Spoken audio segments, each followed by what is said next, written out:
who art in heaven, hallowed be thy name. Thy kingdom come, thy will be done. On earth as it is in heaven. Give us this day our daily bread, and forgive us our trespasses, as we forgive those who trespass against us. And lead us not into Temptation, but deliver us from evil. Christians around the world are familiar with the words of the Lord's Prayer. Catholics call it the Our Father.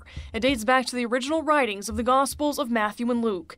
Now the Pope says the phrase, lead us not into temptation, should be reworded. The current way that it's translated, particularly in English and Italian, in the liturgy, is confusing for people. In the English and Italian translations of the prayer from Greek, God is asked to lead people away from temptation.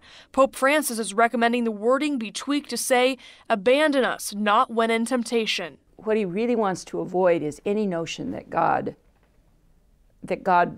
tests us or tries us or tempts us, certainly, into any kind of sin. Certainly not ever lead us into temptation, as the Holy Father says. That's the devil's job. For many who have grown up with the tradition of the Lord's Prayer, reactions are mixed. I feel like there's biblical backing for the reason why it says lead us not into temptation, because I don't think it's saying God can lead you into temptation. I think it's saying factors of the world can. So I don't think it's super necessary to change it. I think it can mean whatever you want it to mean.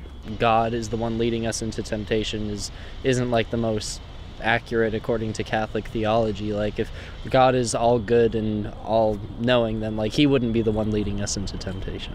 Some hope this will encourage the faithful to take a deeper look at the meaning of prayer. Very oftentimes it becomes rote. We just say the words. We don't have any opposition to them. We're just saying them at the time of the liturgy. Suddenly now we're stopped with a new translation and we have to think about what we're saying. There's some real grace in that. Pope Francis first expressed an interest in updating the Lord's Prayer during an Italian TV interview in December of last year.